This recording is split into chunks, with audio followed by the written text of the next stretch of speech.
Younginz up in here. I am your host, Dave. It's your boy, Desi Dez. I am sitting in here with Desi Dez, and we also have a special guest with us today, Mr. Go ahead and introduce yourself and let the people know who you are. Chuckie Cox. Chuckie Cox. My government name is Charles E. Cox Jr., but everyone from the neighborhood calls me Chuckie Cox. And it's funny because they call me my whole name. It's not just Chuckie, it's Chuckie Cox. Okay. So why did they call you Chuckie? Man, my dad, something my family started, man. And it was Chuckie. My dad didn't want to call me Junior, but somehow Chuckie stuck. Mm-hmm. Okay. Okay. Introduce yourself to the people that don't know you. Okay. Again, my name is Charles Cox. I currently reside in Las Vegas. I'm originally from St. Paul, Minnesota. I've been here for a total of 6 years. I was here 3 years and moved, and then I came back about 3 years ago. And I was born in Chicago, but my father felt that it was a difficult environment to raise two boys. So when I was 5 years old, we moved to St. Paul. So I got to claim Minnesota. Mm-hmm. Okay. Ain't nothing wrong with that. Talk to me about growing up in Minnesota. You say St. Paul, and a lot of people hear Minnesota. I ain't gonna say I'm from Minnesota. I'm not at all, but I'm associated. That's where the protests and everything going down. Is that Minnesota? Yes. That's Milwaukee. Milwaukee. Wisconsin. What's funny about that is my mother and father are both from Milwaukee. They moved to Chicago. That's where me and my little brother were born. And then we moved to Minnesota. And it's funny because if you know anything about the Twin Cities, we're like most people, we're territorial. So although I'm from Minnesota, I'm from St. Paul. Most people will say Minneapolis because that's more familiar to people, but I'm from St. Paul. Yeah. Okay. Now, talk to me about growing up in St. Paul. I know it's freezing out there, and I know there's a lot of traffic out there. And what people don't understand about Minnesota and St. Paul is, Minneapolis and St. Paul is that you got a little violent out there. A little violent. Yes. Carjacks in there, you know what I'm saying, every now and then. So talk to us about that. Growing up in Minnesota was actually fun. Looking back on it, man, it was fun because of the cold weather. I tell people all the time, I'm a better dresser in cold weather than I am warm weather. I mean, you put your dope jacket on, you got your cold sweater on, some cold boots, some dope socks. So I'm a better dresser actually for cold weather than I am warm weather. But let's face it, there was not a lot of us, generally speaking, it was a white state. And St. Paul and Minneapolis had very few black people, all things considered. So what's funny about that is you grew up getting along with white people because you had to. And a lot of times brothers dated white women because there were so many of them. And what's funny is they would take a liking to us. So growing up in Minnesota was very different, a very different experience than when I even visited my cousins in Milwaukee. But looking back on it, I'm proud to say I'm from St. Paul. All things considered, man, it was a good upbringing. Mm-hmm. Now, was it rough for you out there in St. Paul far as far as the inequality out there? Because obviously it is a slim chance when you're talking about when you're talking about white to black out there, that ratio is very slim. So what was that like dealing with, especially in a state like Minnesota, which is pretty much, I ain't gonna say a red state, but it's pretty much a white state? The answer is yes. So like any other city, the opportunities weren't there for black people the way they were. So it was if you were a black owned business and you were able to keep your doors open for 4 or 5 years, it was a big deal. Because there were so few successful black business owners. And so my dad, I'll be honest with you, was just happy to have a job. He had to drive 30 minutes to go to work and 30 minutes back home, of course, but he was happy with a job.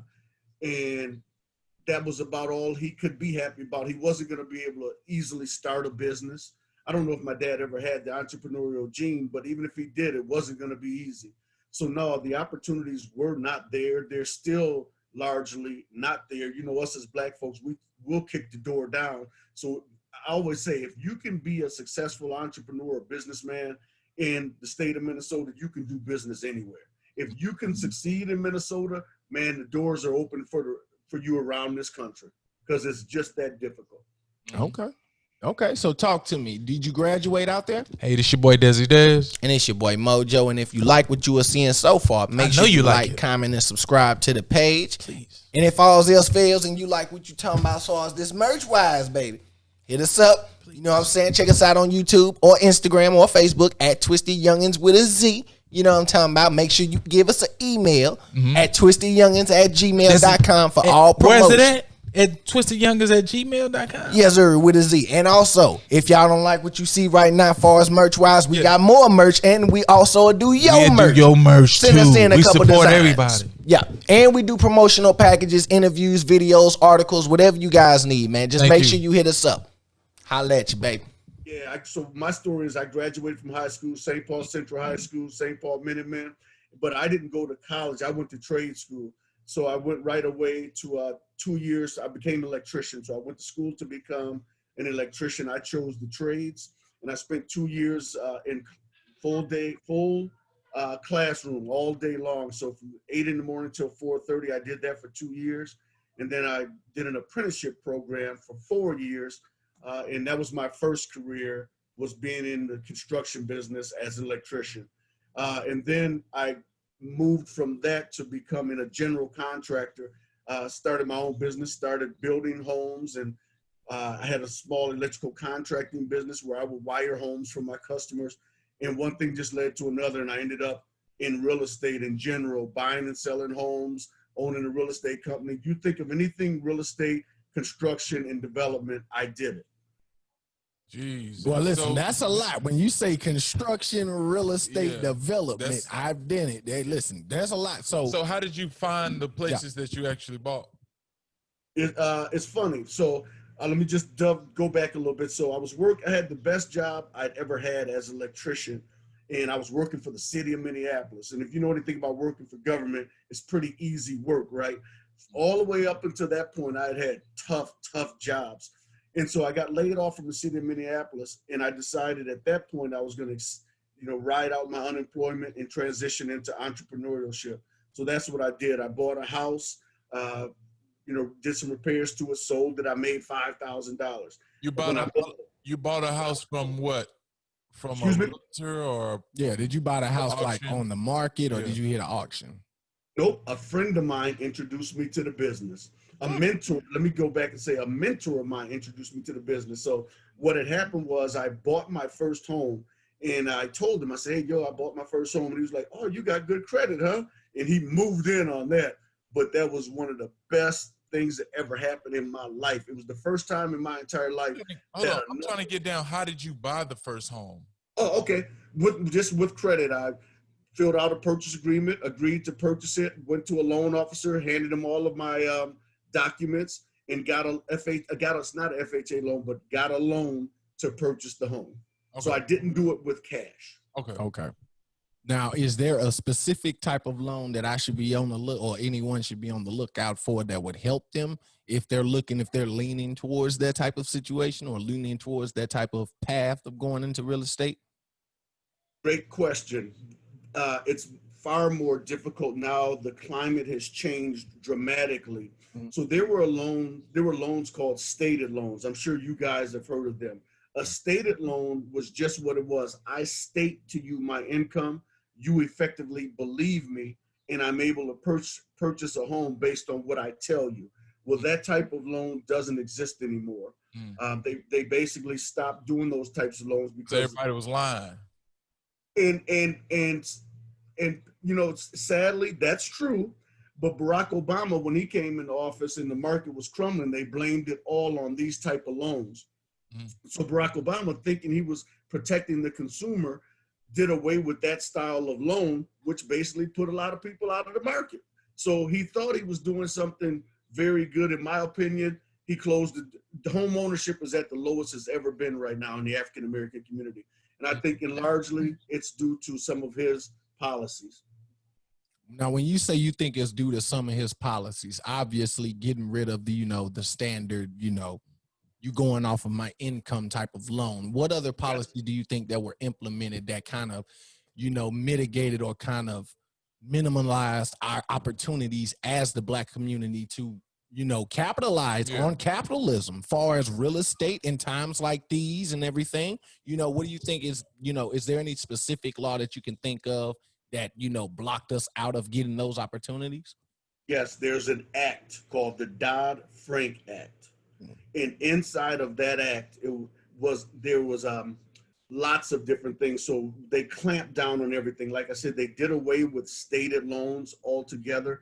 So lenders who were doing those type of loans, they basically put those lenders out of business. I'm sorry that it's so dark. My camera tends to fade in and out. Oh, no. But okay. Yeah. So he did away with those types of loans. And then even the loan officer side of things, being a lender, he required loan officers, like a guy like you, if you wanted to get into originating loans for a person, you could easily do it prior to the Dodd-Frank Act. After the Dodd-Frank Act, it put a lot of people out of business. They started doing background checks and requiring people to have licenses and background checks. They just put a lot of red tape on top of you just entering into that as a career choice. And it just basically took me from being a high-flying real estate investor to sitting on the sidelines trying to figure out what the heck to do next. What? Yeah. It impacted the business that much? Yeah. Let me tell you this, brother. In 2004, I was a millionaire. Now let me clarify that. I didn't have $1 million cash. I had about $4 million worth of real estate that I controlled. Either I owned it in my company name or I owned it in my personal name. By 2006, this was, right just before Obama, but by 2006, we started to have the market crashing and come tumbling down. I went from being a millionaire to being flat broke.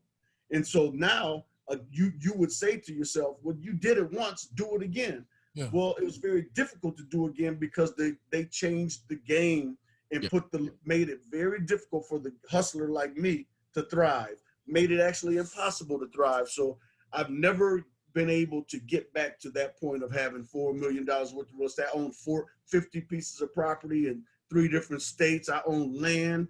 I own office buildings. I own nothing basically now. How did you lose it?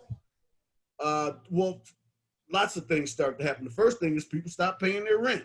So that's the first thing. Interest rates started to go up. But to be honest with you, there was one thing that I did that sank me. I was living in Las Vegas and I bought a bar and a restaurant downtown Minneapolis. And it was a money pit. Man, I lost well over $300,000 in less than 16 months. And I stopped counting at 300,000. It got to be so bad, I just had to stop counting.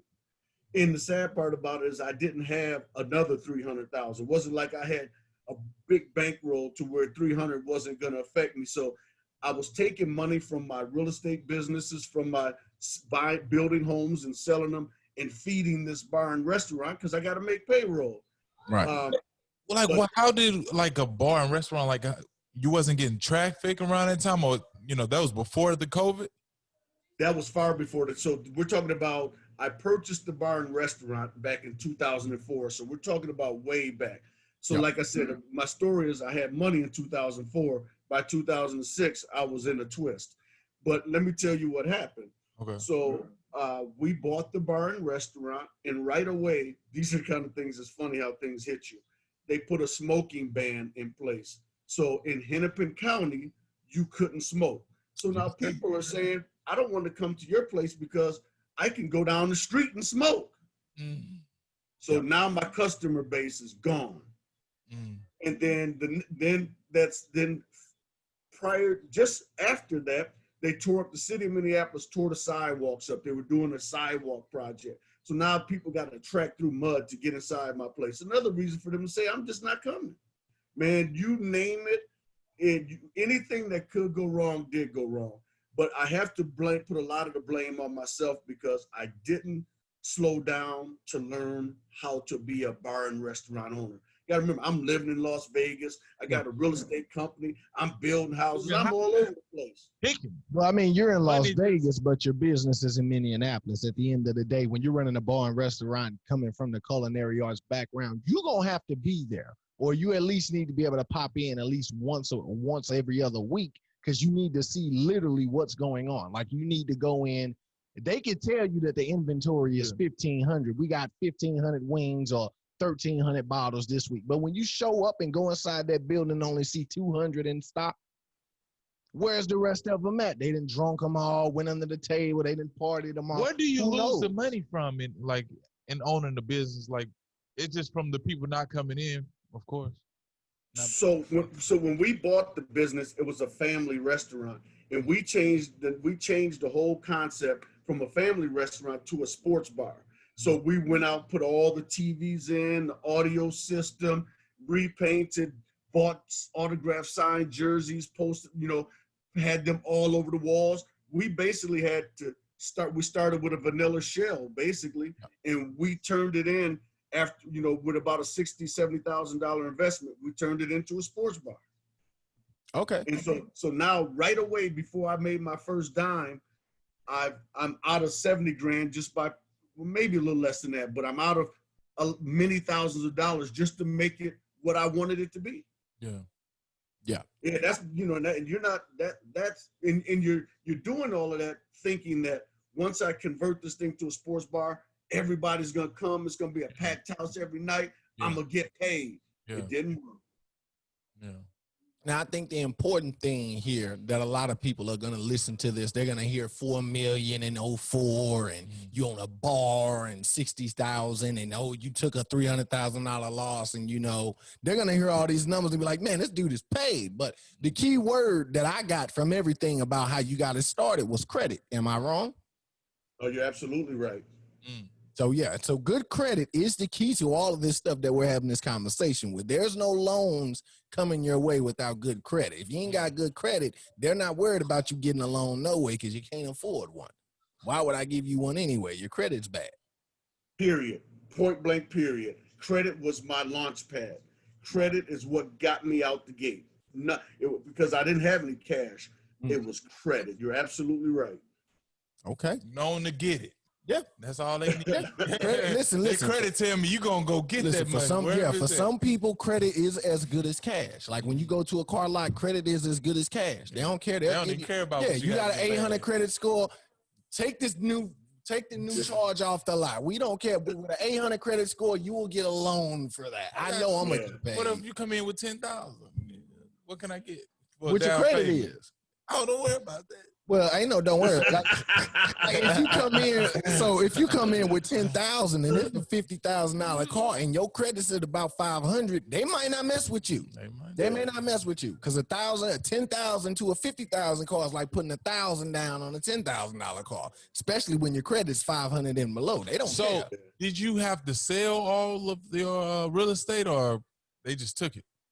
Well, a little of both. Some of it I was able to sell.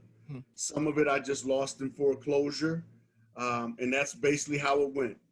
Now, when you lost houses in foreclosure, how did that happen? Like, was it just you couldn't find anyone to purchase the property quick enough, or was it not worth getting it fixed up and prepped to sell? What was the issues? There were many different issues. So, because each property was different, sometimes it was just the neighborhood. I owned a lot of properties in North Minneapolis. You guys are in Chicago, right? St. Louis. Yeah. St. Louis. Well, think about the worst part of St. Louis. That's where I owned a lot of properties. I'm a brother, so I want to provide some housing. I was say, brother, shit. I mean, listen.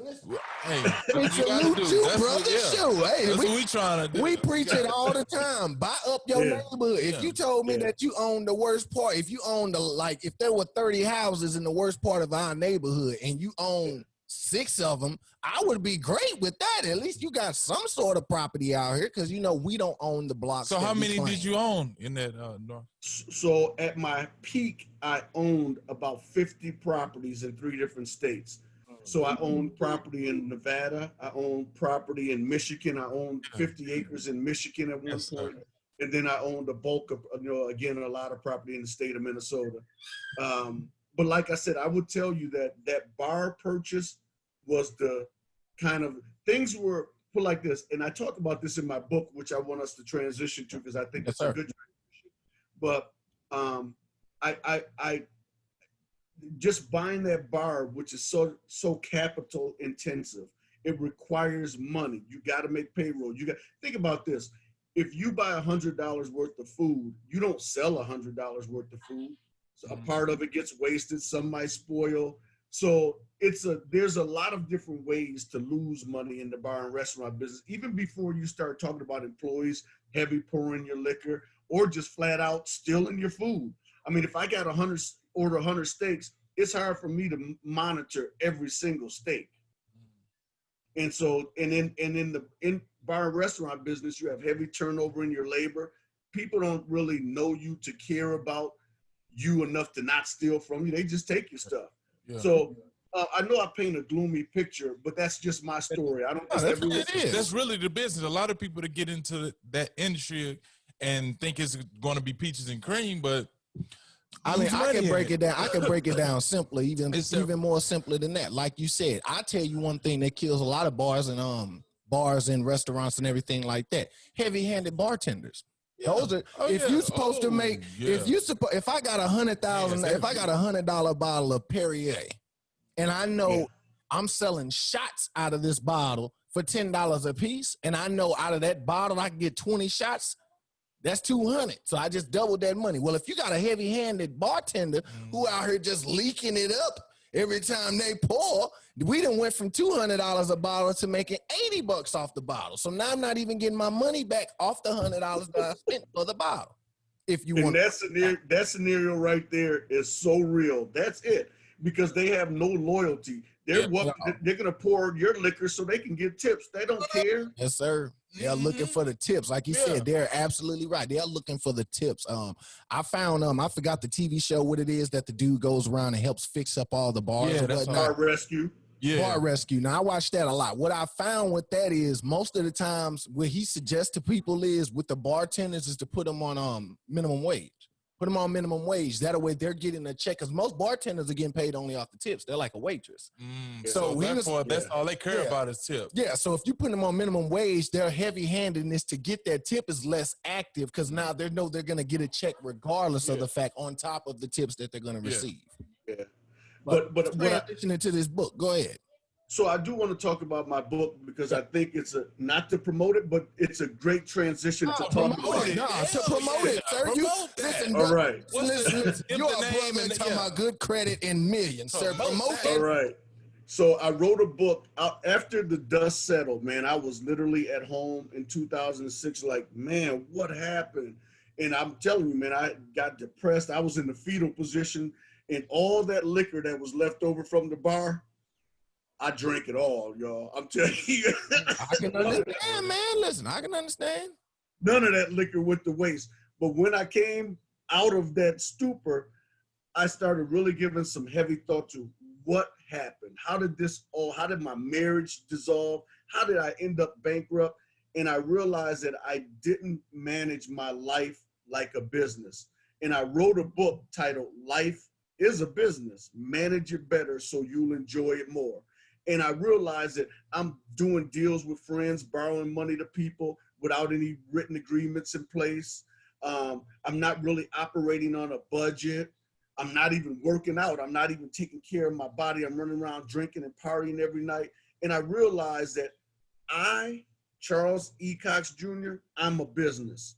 And so there's no way for me to run a successful bar, construction company, real estate company, if I don't first acknowledge that I was born a entity, a business, and I need to make sure that the business called me is fully functioning and operating before I should be running around trying to start any other entities. And so I wasn't operating under a budget oftentimes. And so in this book, I talk about all the things you need to do to run a prosperous business, not to get rich, but to be happy, to be satisfied. And one of the things I'd never asked myself when I was on this journey chasing money is, what is my purpose? Like if you walk into any business, they have a vision statement, they have a mission statement. They can tell you what they're in business for. If you were to ask me back in 2004, what's your purpose, Charles? Chuck, what's your purpose? I couldn't tell you because I was just going where the wind took me. If the party was over there, that's where I was. If I thought there was an extra $50 to flip on something, I was over there. I never even realized that I needed to have, I was a business. So I don't want to drag it along, but both of you guys are a business. And so in the book, I use a business term and I compare it to a term that we use in our individual lives, in our vernacular. For example, in our personal lives, we talk about getting married, right? In the business world, they talk about a merger. It's one and the same. When you get married, you are taking Delta Airlines and Northwest Airlines and you're bringing them together to make a stronger airline. Yep. And I didn't even realize that the partner I chose was also a business. What does she want out of life? What is her purpose? What are her goals? What are her desires? And oftentimes they conflicted. So I'm not married to her anymore. And so life is a business. Or it was before the money even started slowing down? So everything was good so long as I had money. I mean, you said marriage in shambles. So when you say stuff like that, key words like that, shambles, that means it went down in flames. And would that be the case? Was it all about the money? Was you cheating? Of course. You get a little money. Oh, brother, you said of course. No. Of course. No. I told you I was everywhere the party was, I was there. I was doing too much. But that's what you do when you don't even recognize that you're a business. You don't have a purpose. You just going with wherever they say you should go, you go when you don't have purpose. And what's funny is I saw Chadwick Boseman, they were showing an interview with him and he was talking about that very thing, purpose. Yeah. And that's huge. So again, if I would have ran my life like a business, and conducted it. So here, I'll tell you a quick story. I borrowed a so-called friend of mine $30,000. Then, back then money's flowing, no big deal. He never paid me the $30,000 back, but I didn't have anything in writing. So, but as a business, you asked me for something today. Oh man, we got to talk about it. We're gonna have some terms in place. We're gonna get an understanding. Yeah. We're gonna put it in a contract. I was about to say I'm sorry but actually no, I'm not. No. But there's nothing like an understanding, and there's nothing like a written understanding. Yeah. I believe that's a lot of the, when it comes to entertainment, I believe that's a lot of the I ain't gonna say backlash, but I believe that's a lot of the deterrent that we in the Black community face is that we don't get a lot in writing. We expect a lot of handshake deals to be honored. We expect a lot of love and compassion and I believe in you. But we expect all of that to end up in, someone doing a righteous thing, which we were just discussing. At the end of the day, a business is about business. And a great person always said, it's nobody's business to teach you business. So in business with the business, you have to know that their best interest is them. Just ask for the 30. Just give me, 30,000. I give it back. Did he put a little icing on cake? Just made sure that was an incredible lie. Listen, I mean, to ask someone, I can't fathom me asking anyone for $30,000, period. And just run off. And not even just run off, just to ask for it, let alone to get it and run off. Like he probably figured, you had it like that, Yeah. So, but check this out. Now I don't. And why did I go from having it like that to not having it like that? Because I didn't conduct my business life as a business. So I just want to speak real quick. So I'm a serial entrepreneur. I have an artist down in Atlanta. I got signed, right? And and when we were going through the contract, he got really scared. I kind of understood because he's much younger than me. But what I explained to him, I said, a contract is something you should run to, not from. Because a contract gives you that understanding. Like, this is what you're going to do. This is what I'm going to do. And if I expect from me, do this. What I expect from you. And so people, for some reason, we as people think of contracts as the boogeyman. Contract is what you want. Yeah. Now, you got to read the damn thing. That's helpful too. Yeah, that's another area that we lack. I ain't gonna say we lack in the area of reading contracts. I just think we lack in the area of just want to sign it. Well, I mean, my overall issue with us in the Black community is financial literacy. We don't have it, and nor do we teach it amongst each other. And I believe if we work on that, we'll be able to read these contracts. But you're absolutely right. When we're sitting down and people hear the word contract, that's why they're afraid of it, because they don't know how to read it. And they know one misspelled word or one one missed, or some don't give a fuck. Some don't care. Yes. Like, we're in poverty. I'm probably living in a project. Probably got, putting water in my cereal. He said he got 100,000 line. So no, he's absolutely right. Where's my sign? There's $1,000. It could be $500. You get ready to sign away everything for $500. All the way. Yeah. Give it up. So yeah, that's bad. Let's transition. Obviously, you have the book out and everything. So what year did the book come out? Yeah. So the book has been out since 2011. Okay, so what did we do from 06 to 11? Because like you said, you went from 04 with millions to 06 to it crumbling or being in the situation. Where did we go from 06 to 11 where you end up writing this book? What was in that time period frame of that gap or whatnot? So in that gap, I just started. Something actually really good happened. My brother introduced me to an attorney who he went to college with. It's a sister named Rosalind. Okay. And she was a real estate attorney. So I went to work for her for 3 years while I tried to figure out how I was going to piece it all back together. And she was actually my writing coach for the book. She would meet with me every Monday to help me put things in order, to help me kind of enhance my thoughts about what I was writing. So that's what I did and I hooked up with her in 2007, late 2007. And so I worked for her, and then I eventually kind of got back into real estate and did just enough to get by. Like I said, I've never been able to get back or beyond that place that I once was. And so now I'm just back to being a serial entrepreneur. I have a t-shirt business that I think that's what brought you guys to my attention. I have my real estate license, and I'm all over the place, you guys. But here's the thing: I'm having fun because I'm living in my purpose. I'm not chasing money. I understand how this universe works. I understand a little bit better, at least. And one of the things that I realize and I talk about in my book is philanthropy, the importance of giving back to others. And that's huge for me. So being a part of the 100 Black Men of Las Vegas, I'm very active in the community. So I mentor elementary age kids. I mentor teenage kids at the community radio station here. So I spend part of my time working for money and a fair amount of my time giving back to others. And part of it is just that financial literacy, giving business acumen, trying to get people to think beyond 1 + 1 = 2. I'm like, I want you to really, plan way out into the future how you want things to be. So I know your question was what happened from 2006 to 2011, but somehow I got into talking about my today world. I apologize. No. You're going fine. Yeah. Carry on. Working for that attorney was huge.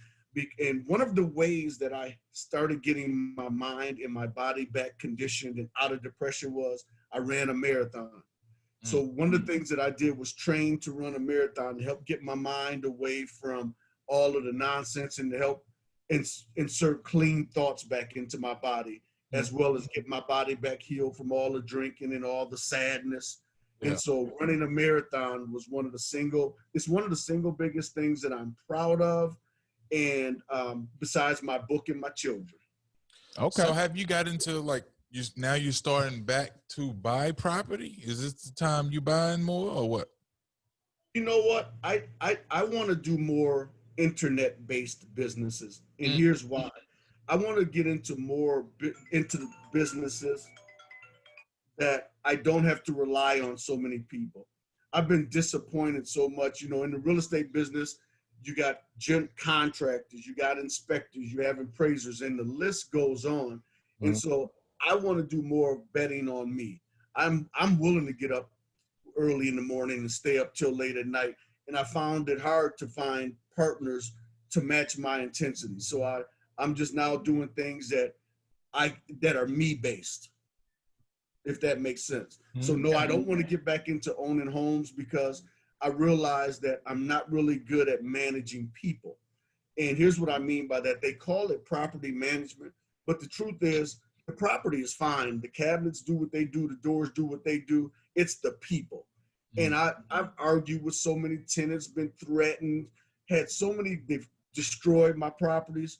you know what? I don't want to manage people anymore. I'll just manage myself. Give me my damn money. I mean, you know. And guess what? If I don't have any money, that's because I didn't handle my business. If I'm sitting around hungry, if I'm sitting around eating beans and franks, it's on me. Yeah. That's fact. No, that's fact. So in the digital realm, like what businesses have you been looking into? Yeah, are you looking at digital real estate or anything like that, or? So I'm big on. So no, I'm not. What I'm working to break into the entertainment industry. So I've created a couple of television shows. I've been out to Hollywood to try to pitch television shows. One of them is called The A-List Dream, and it's a television show in the reality TV genre. So think about American Idol, Dancing with the Stars, or The Voice. I've created a television show to find the next A-list actor or actress. Okay. That's looking to break into Hollywood.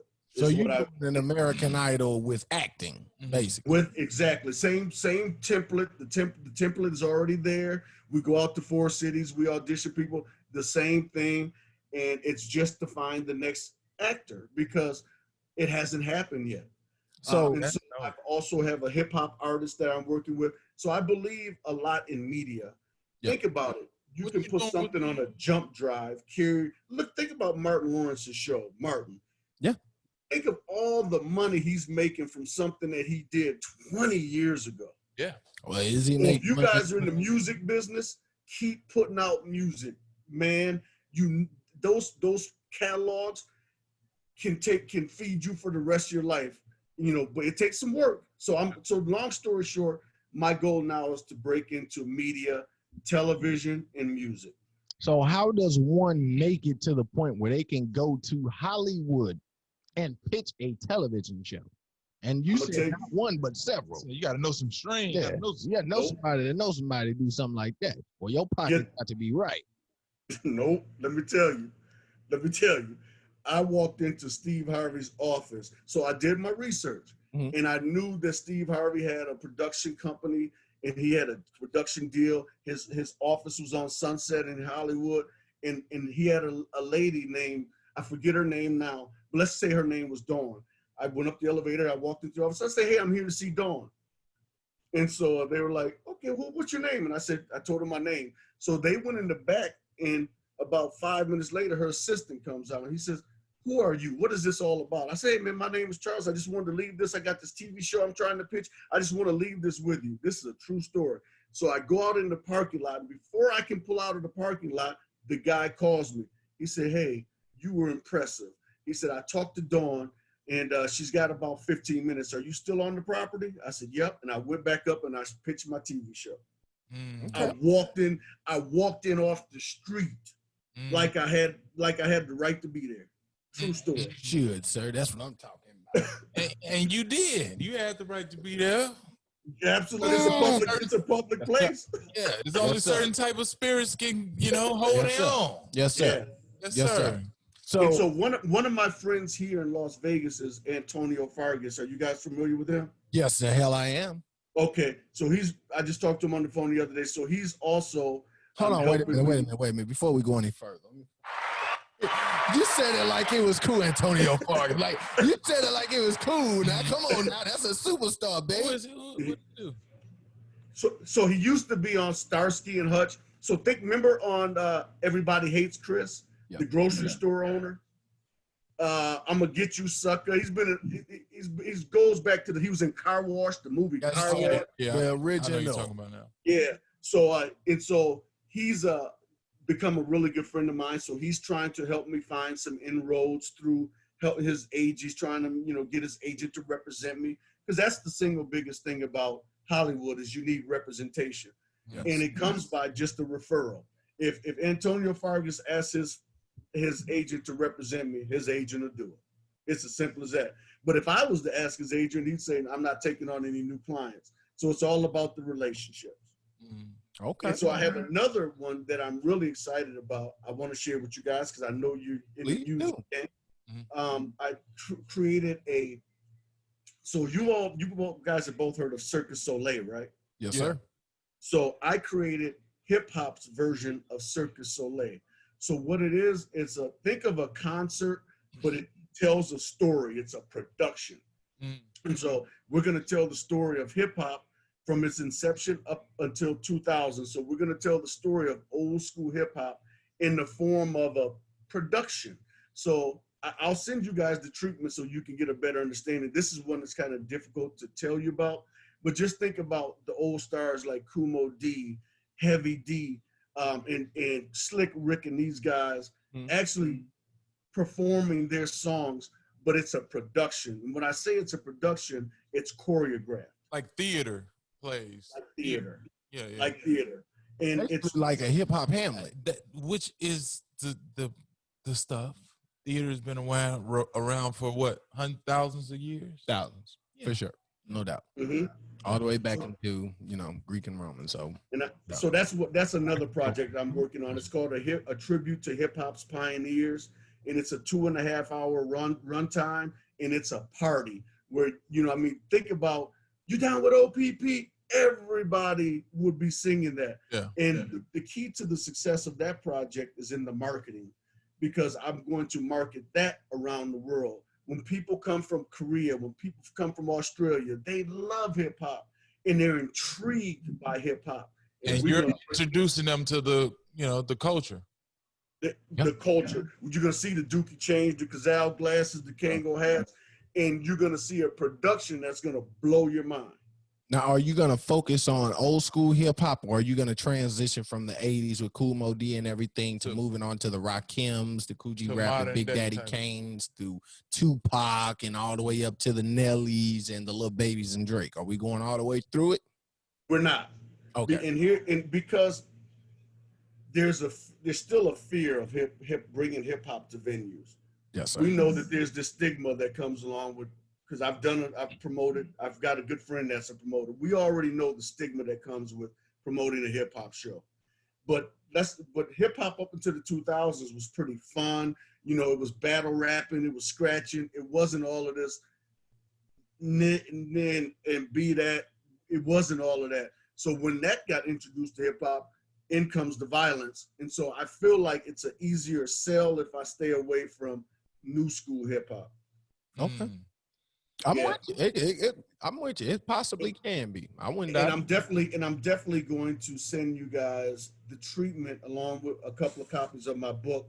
So we'll make sure we exchange all of that information. Because we never know if we might have the opportunity to do more than just what we're doing right now. No, that's definitely no doubt about that. So talk to me, walk me through some things. Now we're moving past, we're moving beyond. So now we're out here today. Like you said, you're not doing in the real estate anything like that anymore. You're working on your company, working on yourself. What is it like in the t-shirt printing type of sort of business? What is that like, being in the t-shirt business or in the clothing industry? What got you in it?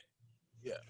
What got me into it is selling first of all, I love to wear t-shirts, and you walk around on any given day, everyone's got a t-shirt on. Well, not everyone, many people wear t-shirts. So for several years, I've been saying I wanted to get into the t-shirt business, and I just didn't have the time to study the business. So I'm new to the t-shirt business since COVID hit. So when COVID hit, I also worked part-time for Delta Airlines. And so Delta allows me to be able to travel all around the world. Man, my son is really good friends with Young Dirty Bastard, Old Dirty Bastard son. So when the Wu-Tang Clan kicked off their I think it was their 25th anniversary tour, they kicked it off in London. I was over in London with them and hanging out, just doing stuff. So being able to travel is a wonderful, wonderful thing. So that's the only job I have right now. But so with COVID, I just started having the time to think about launching a t-shirt business, and I just jumped all in. And there's a platform called Shopify. I went to YouTube University, just sat at home watching YouTube videos all day. Yep. And then I started looking at learning, like, what is the quality of a t-shirt? I just literally learned the t-shirt business off YouTube, to be honest with you. Okay. And so the t-shirt business model that I use is a drop shipping model. I don't print any t-shirts. I design t-shirts. I load them into a system, which puts them out on the market for me to sell. So if you bought a t-shirt from me, the order would come to me. It would automatically be redirected to my printer.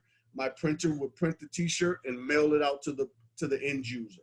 So I use a drop shipping model for my t-shirt business.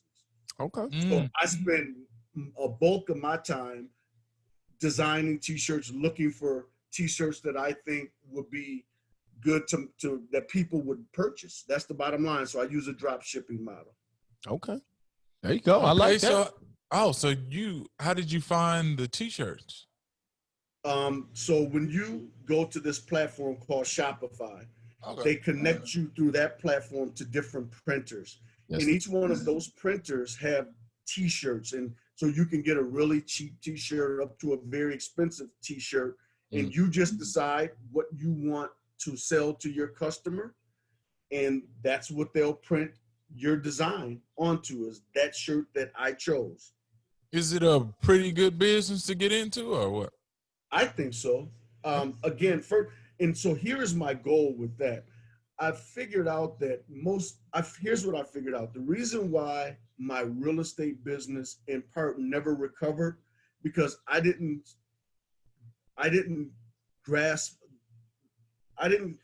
quite get that it's online now. So the day of buying a bunch of business cards and handing them out, that's a thing of the past. Yeah. And most successful real estate agents, I recently discovered, they're successful because they're doing Facebook ads. They're doing Google ads. And so I'm not really in the t-shirt business. I'm in the Facebook ads business. So it's more important than coming up with t-shirt designs. It's coming up with ad campaigns that convert, that send people to my website, that draw people in, and that somehow convinces them to buy. And I have to use Facebook in order to do it. So yeah, I'm in the t-shirt business as a secondary function. I'm really in the ads business. But I say that to say, so is real estate agents. But I never transition from a business card to this virtual world. Okay. And so what I'm hoping to do is launch this first t-shirt business, learn how to do Facebook ads and Google ads and manage them, manage Instagram. And once I've got it set up, I'm going to open a second store. So I may go from selling t-shirts to selling baseball caps. And my goal is to have a little portfolio of on websites, online stores that every month make me a few $1,000s. So no matter where I'm at in the world, I know that I've got this thing running like a well-oiled machine and I got income. Okay. And multiple streams of income. Yep. That's a fact. That's what you got to do. That's a fact. I think Warren Buffett said that. They got to have at least 7 streams of income. Yeah. I'm more of the philosophy. I'm just trying to make money while I sleep. You know, that's just me. But that's what you got to do. Moving forward, I ain't gonna say moving forward, but let's move along. So I got another question for you. So can you explain to the people out there and to me, break it down? What is the 100 Black Men of Las Vegas? What do you guys stand for? What are you doing out there? So the 100 Black Men of Las Vegas is a chapter of the 100 Black Men of America. Okay. The 100 Black Men is an international organization. We have a chapter in London. We also have a chapter in Turks and Caicos and many chapters around the United States. And at the core of what we do is we're a mentoring organization. So our goal is to do just that, to be mentors to young Black boys, with the idea that we will bring them into our collegiate 100 program and mentor them over a lifetime. So we don't want to just mentor you for a school year, for 6 months, or for 5 years. We want to follow you through your lifetime. But we have 5 pillars that, besides mentoring, that we focus on. So we have initiatives to address health and wellness in our community. We have a commitment to financial literacy. And so as mentoring is our umbrella, but we also tap into some other things that we know young Black boys need support in to be successful. You guys tackling domestic violence? Because these little fellas out here wilding, man. They be choking females left and right, man. Something wrong with them. It's amazing that you asked that. The answer is yes. So our current chapter's president, we work very closely with the Deltas, the sorority here in Las Vegas. Okay. And the focus with that relationship is about domestic violence because our president, his first name is Larry, his niece was brutally murdered by her husband. And so he decided that, wait a minute, we have to tackle domestic violence as Black men. Mm-hmm. We have to figure out ways to make sure that things like this don't continue to happen in our community. So to answer your question, yes, we do. So yeah, we're a mentoring organization. We're made up of all volunteers. We pay dues to be a part of the chapter, but everything I do is volunteer time. So one of the things that I'm in charge of is there's a program at the community radio station here in Las Vegas called Teen Talk, T-E-N, Teen Talk. And so I'm at the radio station every Saturday. We provide financial support for that program. We provide one-to-one mentors for each one of the Teen Talk members. There's about 15 of them, and some are females. So we deal with the coalition of 100 Black women to assign mentors to the females in the Teen Talk program. And that brings me tremendous joy. That's a part of my purpose right there. I mean, there's very few things that bring me more joy than when I walk in, hey, Mr. Charles, they're happy to see me. You know, hey, and they're calling me when they have some questions about things. It's quite rewarding. Have you ever thought about, like, what about the coding arena? Have you ever thought about that? Like coding and the computer stuff, like the Pythons and the different, like for the young kids that's growing up, like for them something to do. I mean, if you can't go to school, everybody's not built for school. Yeah. Is there any way that we could promote STEM in our community more than anything? You know, science, technology, engineering, math, you know, stuff like that. Can we get a room full of computers or buy some land and maybe we can get them, mentor the kids there for a summer camp or 6-week course, or you know what I'm saying, something so you can know this is the future. This is future technology. Now I'm building you up now, but once the future hit, they say they were projected to not have no money. And what year was that? 2030, 2034 or something like that, or whatever. So we need to, whatever the future jobs are, we need to prepare our young adults or young kids. Yeah. And let them know that, hey, this is the future. It might be up to space. It might be in the realm of math. It might be coding, but we need you to learn the computer is the way to go. Yeah, Charles, I'm under the philosophy that, growing up early back in the days in the 80s and the 70s, steel mill and all of that. And like I've been telling Dez, I'm pretty sure headed towards the future, you're only going to have 2 options for a job. It's either going to be at Amazon or at Walmart. One of the two. Those are only 2 computer businesses. Coding. You can do those are careers. We ain't talking about careers. I'm talking about the old school. I'm gonna go to Mickey D's and I'm gonna work at the fast food joint. All of that's gonna get taken away from y'all. The only thing you will have out here, if you don't have a degree in coding or something like that, if you don't have a degree that's gonna stand you somewhere, or you don't have a specific skill set or trait that you are specialized in to get you some money, you will be looking at working for Amazon or Walmart. Yeah. And you're absolutely right. And we talk about it all the time as a chapter. And I'm gonna be quite frank with you, we've fallen short. We've worked with a couple of outside organizations. They've gotten grant monies to do some coding classes and that kind of thing. We just need to do more as a chapter. Yeah. So we're well aware of what you said was absolutely right. That's the future, and you can't start learning the code early enough in life. And just as a chapter, we gotta do a better job of getting our kids aimed in that direction. You would think like a lot of these millionaires, 100 millionaires, you would have thought that they would have been trying to figure something out like this. Like, dude, all I gotta do is my name card will get people to come here. If I buy the land, get a room, it's easy. Build a room for the computers. I buy the land, my name card will get these people coming from all over America to come to this place. it's so many millionaires. There's so many people that's up at the top notch. You would have thought that at least one or two of them would have done it. Not nobody. Well, we're supposed to have all this love for each other. Well, I mean, first of all, no one outside of our community is even pretty much remotely worried about our community. That's all I'm saying. Look at the but don't try to say it. Don't give me the talking part of it. Well, what I'm saying if your movements are not.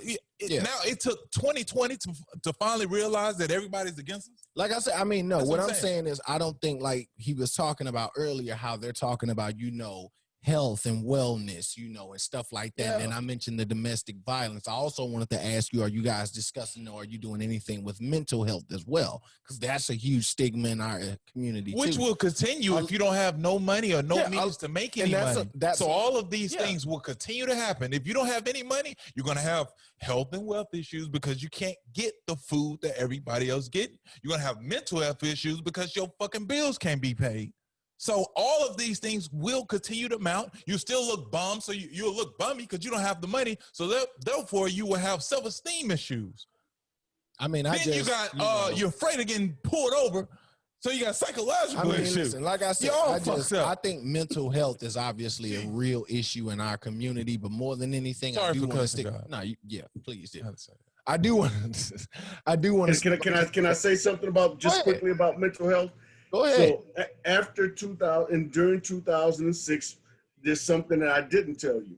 Mm-hmm. I had to get some counseling, man. I had to go get some therapy, bro. I was in bad shape, man. And so I had. That's great, though. Yeah. That's great. A lot of people out here, especially in the Black community, we don't even think about counseling. We think going to counseling is something wrong with that. Like, we think that you're a lot lesser of a man if we have to go to counseling. Some people won't go to counseling. They just blow their head off. You losing all that money? Huh? 50. Look, I went to counseling. I went to my therapist. The first thing I was doing in the first 30 seconds, right? Crying. I can imagine. Oh, man, I was in bad shape, Jack. It's over. Yeah. I mean, can you walk me through the process of, like you said, having to be on top, at the top of your game? You got plenty properties. They're scattered all over the US. They got the coming over, falling at you. You're living the best life and everything. And then 2 years later, everything's going down in shambles and whatnot. But on top of that, how do you go from having everything and, bank account looking great and having everything asset-wise to having to work for someone? Because like you said, you had to go out and work, and work for someone else. Yeah, you said you had got a job working for your mentor, correct? Working for an attorney. Yeah, working for the attorney that helped you with your book. Yes.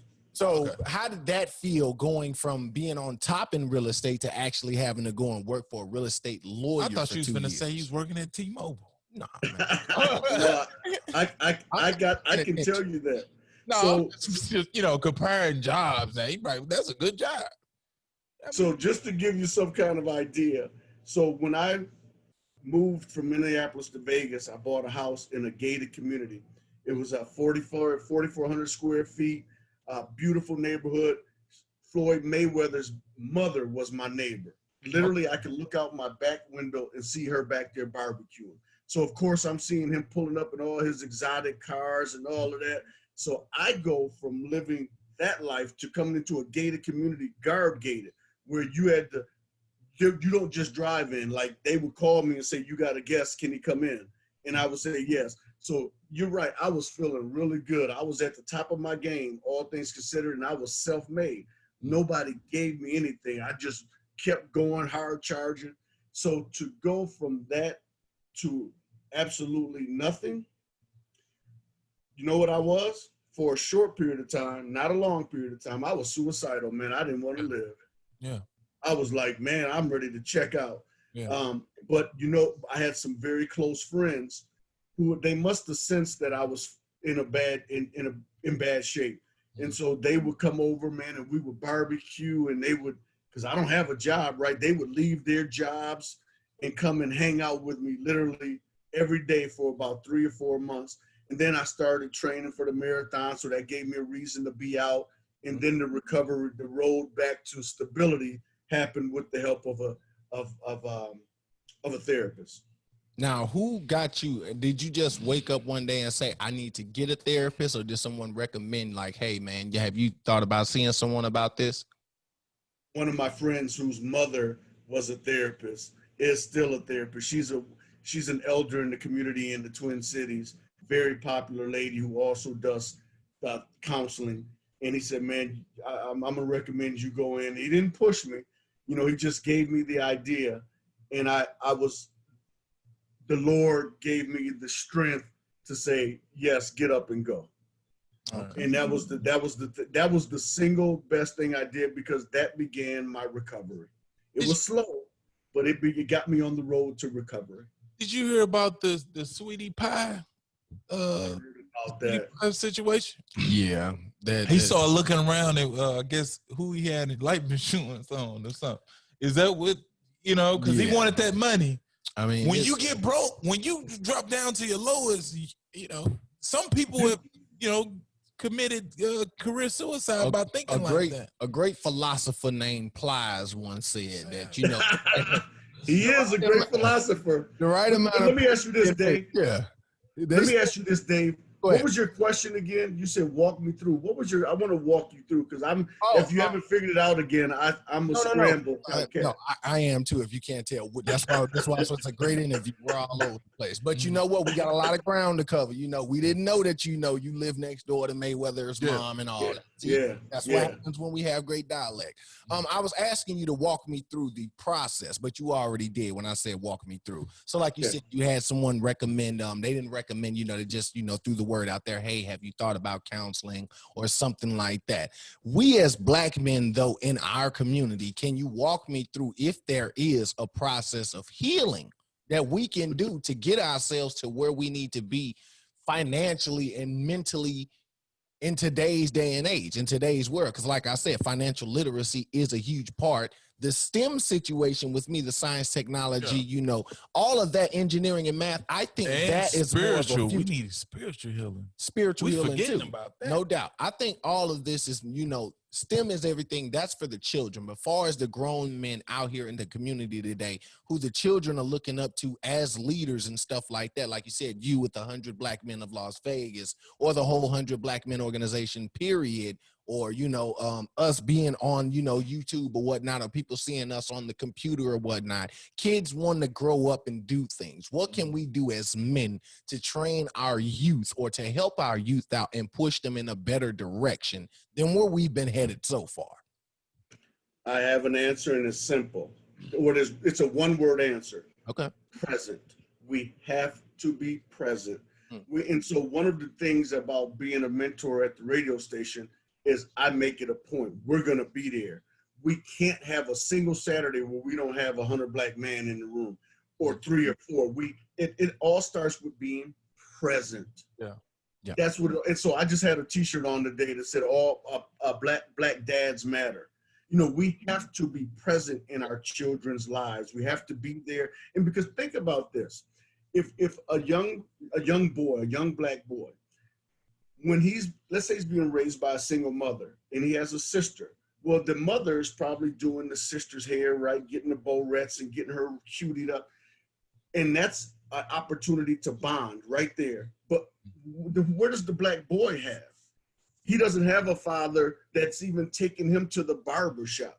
So right there, we're already falling behind when it comes to being nurtured and having strong relationships with people who love us unconditionally. We're already getting left behind. So it starts with us, number one, being present. And the second thing is understand that we are always an example for our children. Let me give you an example. My third child, I've got 3 children. My youngest daughter, Leah, she's 20, she's in her junior year of college. When she was a baby, I had a little road rage, right? I'm driving down the street, a dude cut me off, and I pounded the steering wheel. And I looked back, and she was in her baby seat, and her eyes had to be this big. And in that moment, I realized that she's watching me. I can't be seen responding that way. And now, mind you, this is my 3rd kid. So I didn't realize the importance of this in my first 2 kids. Mm-hmm. But I understood in that moment that she's watching my every move. So my other kids have watched my every move. Yeah, I didn't even notice it until then. God dang. I wonder what impression have I been getting off? You know, what have they been looking at? Yeah. I mean, dude, man, and it was in that very moment I said, you have to understand that you have to put the right energy out there. She is going to pick up on your habits. So if you swear, if you're drinking and getting behind the wheel, all of those things, or if you're hardworking, if she sees you studying, if she sees you meditating, if she sees you being kind and gentle to people, that's what she's going to pick up on. And sadly, I didn't learn it until my third kid. But it starts with being present, brother. We have to be present for our Black boys because there's, and then now think about this. Let's move on with that story. So now he's 5 years old, right? He's already kind of not getting the attention that his sister gets. And then he gets into the classroom, right? And it just continues to happen. The white kids, the girls getting all the attention. If he says one thing out of turn, they're sending him out in the hall. It never fucking stops for us. So we need men there advocating for our Black boys. Yeah. And advocating doesn't mean jumping up and down, screaming, shouting at the top of your lungs. Advocating is sitting down and saying, what's going on here? I need a comprehensive understanding of what's happening with him. I care about your future. I care about what's not with 20 of these. I want to know what's happening. I want to deal with him. Yeah. And that's what my answer is. I took the long way to get there, but it's being present. You know what? Hey, listen, taking a long way is not an issue. Like I said, it's the fact that you took the road. All right. Because there's a lot of people out here who are even much older than you who have died and gone on, and they never even learned to take the road. They never even learned where the road was at. They was riding off the wrong directions on the GPS anyway. Are you a music man? What's in your tape deck? On maybe not tape deck. Repertoire. You know what is in your phone? What is you listening to? So you want to know what I listen to, man? Yeah. I listen to old school R&B, man. I be listening to Bobby Womack. Oh,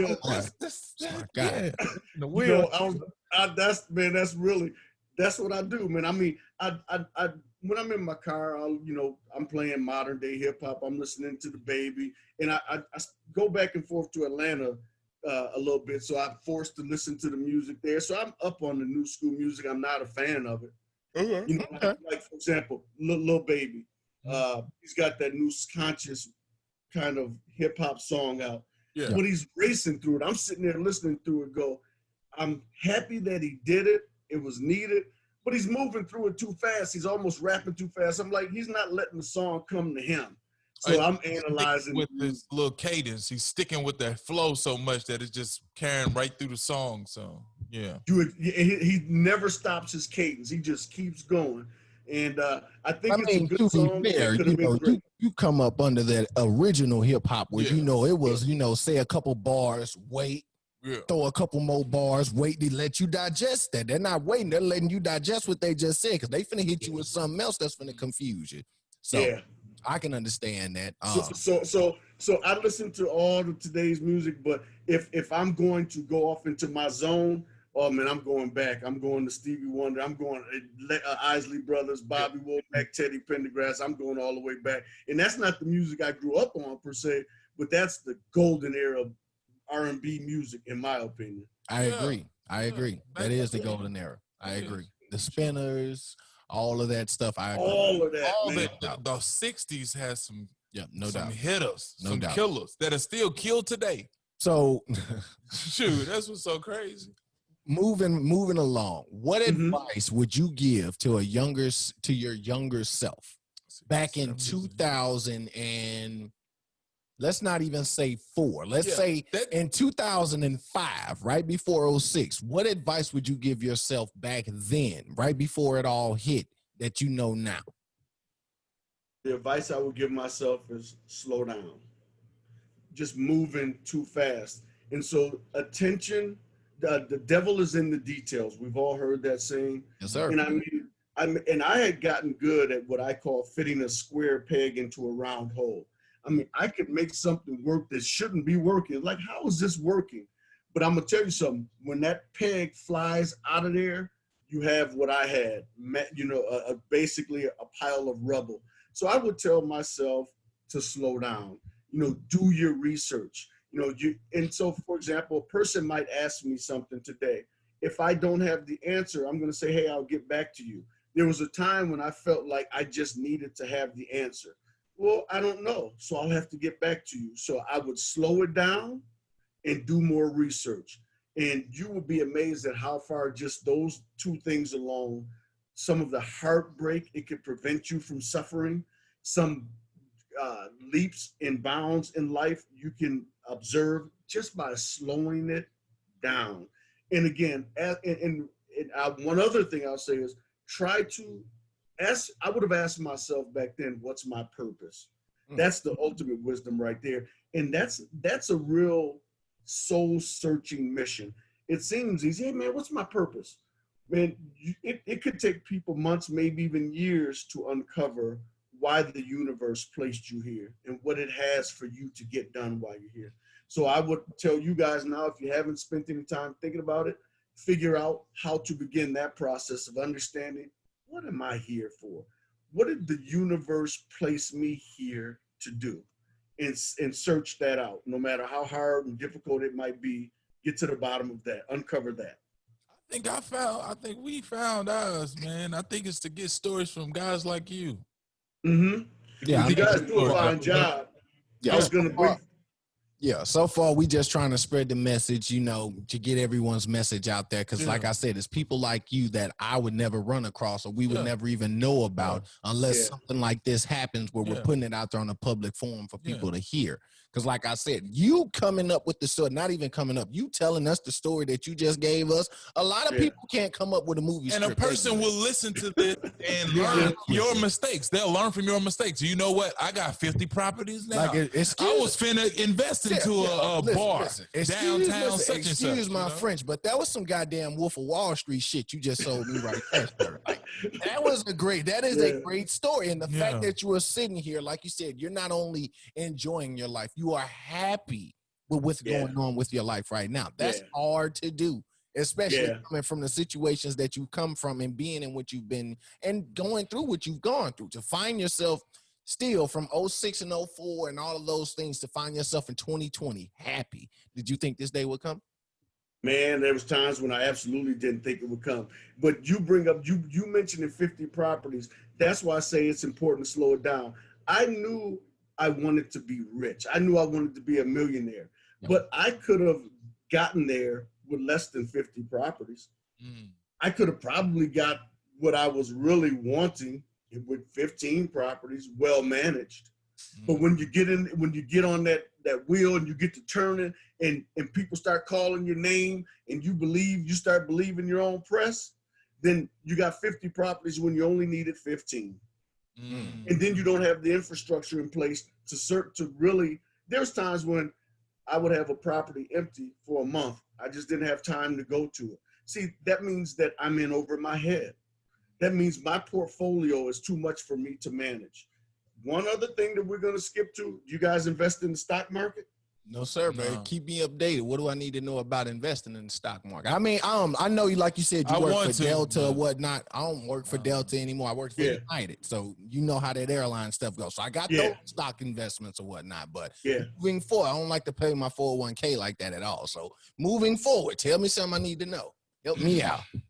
Well, I'm not a stock expert, but I watch a lot of CNBC. And I can say that I've been doing well in the stock market here lately. And Tesla is a great stock. So I have a friend of mine on the job that I mentor. And I say I don't mentor her in a structured sense, but I always try to encourage her to do some things. She's a single mom with 2 kids. And she's like, but I don't know how. I don't know how to trade stock. And I thought, well, when you started at Delta, you didn't know how to tag a bag either, but you figured it out. So stop saying what you don't know how to do and get on the path of learning it. But my advice to you is there's 6 stocks that are booming right now. Just start by buying those and watch a lot of CNBC. What I did was started listening to what they were saying, connected with other things. So I can't learn the stock market by listening to Lil Baby all day. I have to listen to what the people who are stock trading experts are talking about. And if once you start hearing it enough, you start to be able to connect the dots. So I would encourage you, because that's another thing where you're not relying on so many people. It's you. And it's more about the habit than it is about the amount of money. And I shared that with my daughter. I said, every time you get paid, because I've got her trading already. She owns some Apple stock. And what I told her is, it's not about the amount of money that you invest. I just want you to get into the habit of investing. So if it's $5, if it's $10, I don't care. I want you to get in the habit of sending me some money every time you get paid. And guess how much she sent me the other day, y'all? She touched my heart. She sent $5. That's all she had. But she sent something. It's $5. Listen, the other day, I believe it was the other day when Kodak Film or whatever, before they went bankrupt, they were selling stocks, I believe, for about $10 or whatnot. That's been at $6 at one point. Yeah. And if you were to buy them at $10, the next week that $10 turned into $100,000. Just how much? That's how much their stock went up the next day once they filed for bankruptcy, because you know that's when the check comes. So once they filed for bankruptcy, all the money went straight through the roof. But I'm with you. I watch CNBC, but I caught that on Bloomberg. I be paying attention. That's another one. I just happened to watch CNBC. But check this out, Dave. Tesla in March was $211. It just closed Friday at over $2,000 a share. Come on, man. Come on. That's what I'm talking about. Knowledge of knowing. Knowledge of knowing. That is exactly right. Because like you said, now they're selling them for $2,000. Think if you just spent $2,000 when they was worth $200. Yeah. Now just think about the millionaire that did that. Someone buy $1 million worth of Tesla shares. And look at what, now he's down in Florida. He done bought a bigger boat now. Yeah. He's in So what app you have on your phone you using? I got two apps. So I use Fidelity for stock trading. Okay. And there's this one called Webull, Webull.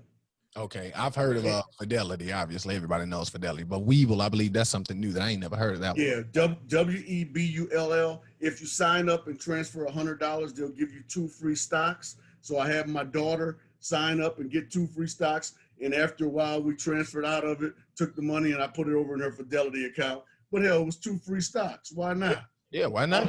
I'm a bargain hunter, too. There you go. That's what I'm talking about. You know what I'm saying? You're still keeping your brother. That's what you're doing. You know, the first one was what? You know, we work with something. Fidelity. Yeah. Fidelity. Yep.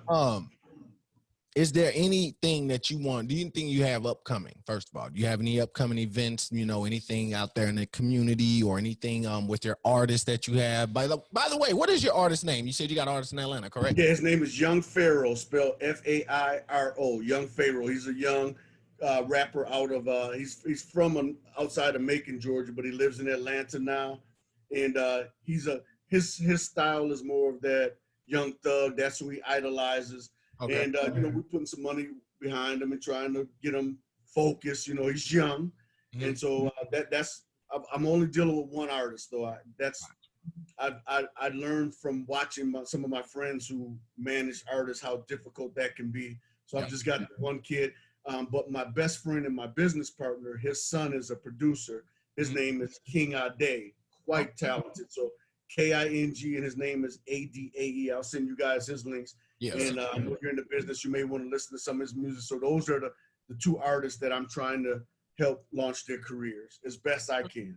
Okay. So what do you have coming up in the future? Now, I know you said you got your t-shirt production line. Though, can we expect any type of fall season clothing? Because I'm up there, and you know, we in the Midwest, so we in the North too. You know, we get player during the wintertime too. You know, we like our sweaters, and you know, we come out with our pea coats and boots. You know, so you got anything coming for a fall collection or anything like that upcoming that the people should be looking forward to? Unfortunately, I don't have anything to pitch other than I just ask people to always go to my website, lifeisabusiness.com, learn more about me, learn more about my book, and just to support the t-shirt line on varietyt-shirts.com. I'm a big fan of Malcolm X. That's my guy. Yes, it's one of my bucket lists. I see him behind you. It's on my bucket list to go to New York and go to his grave site. Yeah. Yes, sir. Angelo too. I am with you.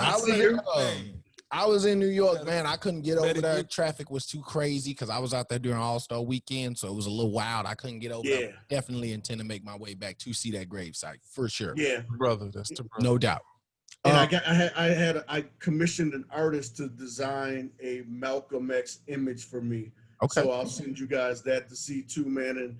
And so yeah, those are just the two things. I'm going to continue to work on the website, bring some clever, fun T-shirt ideas, and always I'm wanting people to get the book, because anyone that ever reads my book, they leave with an aha moment. Everyone gets at least one aha moment out of it.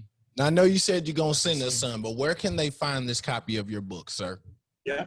So, of course, it's on Amazon, but I encourage you to stop by my website, which has a link to Amazon. It's www.lifeisabusiness.com. I'll repeat that, life spelled out, lifeisabusiness.com. All right. Also, before we get out of here, have you ever thought about being a life coach or a mentor yourself? I have. What is that?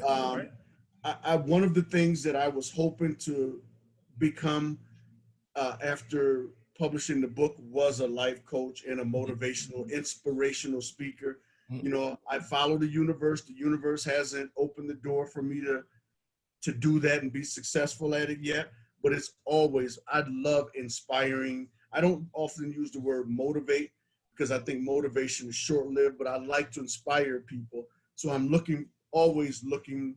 I'll always be ready when that opportunity presents itself. What do you mean? I'm a man that I go with the universe. Where the universe takes me, where God takes me, is the direction I go. That's why I live back here in Las Vegas now. Gotcha. What like how you want to get invited into something, or you can create it your own self? What do you mean? Well, create it myself, but have the resources, have the focus, just all the things that just everything that it takes to become certified so people can believe you. So it's all on me. No, it's all on me. When I finally need to find the focus to go in that direction and do it. But I get sidetracked. Sometimes life gets in the way. Yep. So it's all on me. You do it, man. We're going to get tickets, man. We coming out. Yeah, you do it, man. I'm paying for the subscriptions. Yeah. Oh, man. You guys, I'm flattered. Me today, hell, I'm a believer. I ain't going to lie to you. I'm flattered. I'm going to go ahead. We're going to let you get up out of here, sir. We appreciate you giving us all this great knowledge and everything that you've given us. We'll definitely do this again sometime. We'll definitely continue this conversation. I appreciate it. Dez, I know you appreciate it. And I will be sending you some stuff to check out, too. I'm an artist as well. That's a fact. And I know you said that you watched a couple of our videos. We do have treats for people like you, sir. Stay tuned. We have more content coming your way that is very informational to the community as far as financial literacy and helping out the people in our base, okay? Email me some phone numbers and mailing addresses, and I'll get some things out to you this week. We'll do so. Awesome. Thank you very much. I appreciate you, man. Thank you. All right.